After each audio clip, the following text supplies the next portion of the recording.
From your fryer to the table, it's a quick trip for crispy fries. But how about a crosstown delivery? McCain SureCrisp fries are designed to go from fryer to container to carrier to passenger seat across town during rush hour down a shortcut that wasn't all that short to a doorstep before they hit the table. And that first bite, the crispiness speaks for itself. To the last bite, McCain SureCrisp fries.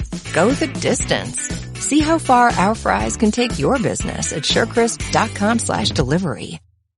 It's a common sense recap of the big stories. It's Katz and Cosby on 77 WABC. And we are back here on Katz and Cosby. Let's go right out to Bill O'Reilly, host of Common Sense with Bill O'Reilly. And Bill, you have some common sense for Thanksgiving dinner conversation. Take it away. Yeah, I think you got to, I want everybody to have a good time. I mean, very intense last 6 months. And what happens, Rita, as you know, is that, you know, you go to somebody's home or they come to your home for Thanksgiving dinner and it starts off great. Everybody's in good cheer. And then people have a few drinks. And I used to be a bouncer at the Rec Bar in Miami Beach. So I know a little bit. Bill is a big guy.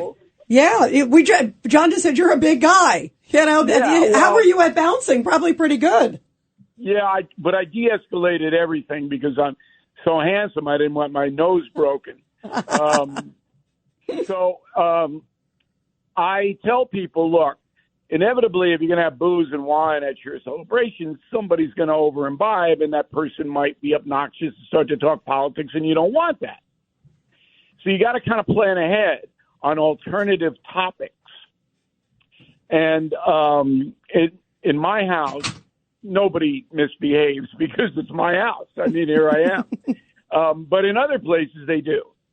And I have 3 good diversion topics if it gets heated politically. Number 1 is vacations. Everybody likes to talk about where they're going or where they've been or that kind of a thing. And if you've been someplace, let me tell you about this and that. Number 2, movies, television, books. Everybody wants, what have you seen Gladiator 2, whatever it may be? What'd you think? So you've got to be basically in tuned to diffuse. Because the most important thing everybody should understand is people believe what they want to believe.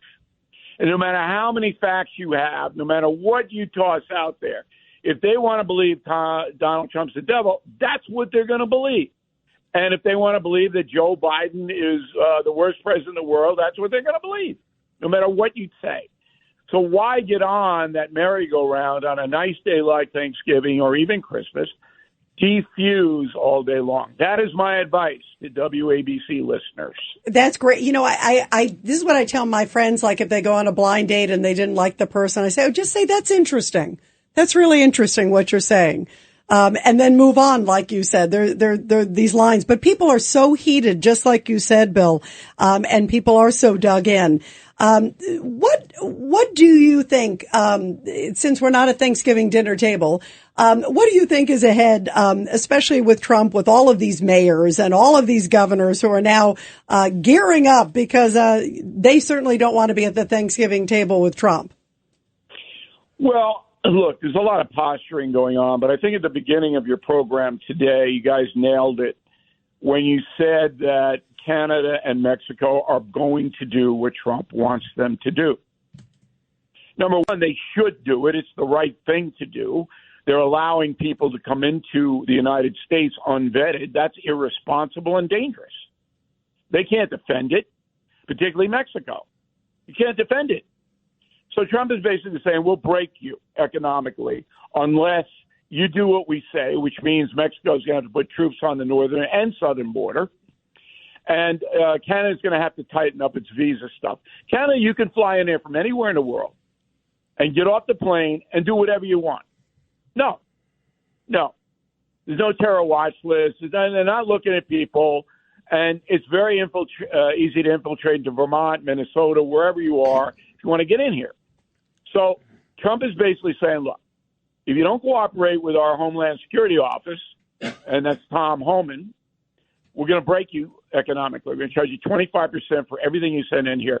And both economies would collapse within months if that happened. Yeah, no doubt. By the way, you brought up Tom Homan, who's been here on the show. I love Tom Homan. He's like out of Central Casting. I don't know if you saw this today, Bill, but there he is at the border, and he looked right in the camera and said, "Don't test us." That was his message to these Democratic mayors and governors. And this is a guy, obviously has a lot of experience at the border. It really is a message that there's a new sheriff in town. What a night and day about law and order in the border than it was under Biden's. Well, last night on Common Sense at 9 o'clock, I said we put the federal statute up that if the mayor of Denver uses his police to impede federal authorities in rounding up aliens, you can arrest him on a spot and charge him with a felony, 10 years in prison if convicted. And Trump will do it. And by the way, did you see what he said? He said he's willing to go to jail. Did you see? He even said that. I mean, go directly to jail. Do not pass go. Right. Denver needs a better mayor. Well, right, it could be all that marijuana in the air. I don't know. I lived in Denver for 2 years, but it was back, and it was a wholly different thing now. Now it's very progressive and all that. Fine. Those people want to live that way. Let them live that way. All right. But you got to enforce the law. And if Mayor Wu up in Boston, or if the guy out in Denver or the guy in Chicago says we're going to actively impede with city and state authorities the federal investigations into deportations, arrest them. By the way, did you see there's a new one to add to that list, Bill? Frederick, Maryland, right outside of D.C., the mayor there, Michael O'Connor, announced he's creating a fundraising a fund using tax dollars, he said, to help illegals pay for legal fees to fight deportation. I mean, that crosses the line in so many levels, Bill. Yeah, but it's a local issue. There's nothing you can do about that as far as federal authorities are concerned. The locals have got to take care of that. But if the guy were to say that when you charge a migrant and he has a court date and we're going to then pay for a cab to get him to West Virginia, then you can charge. You see, it's all about this line that you walk. But look, anarchy is anarchy, and that's what we have under Joe Biden. That's why he lost the election. Second worst president of all time. If you don't believe me, read my book, Confronting the Presidents. And Americans know this has been a catastrophe, and that's why Trump is president-elect, period.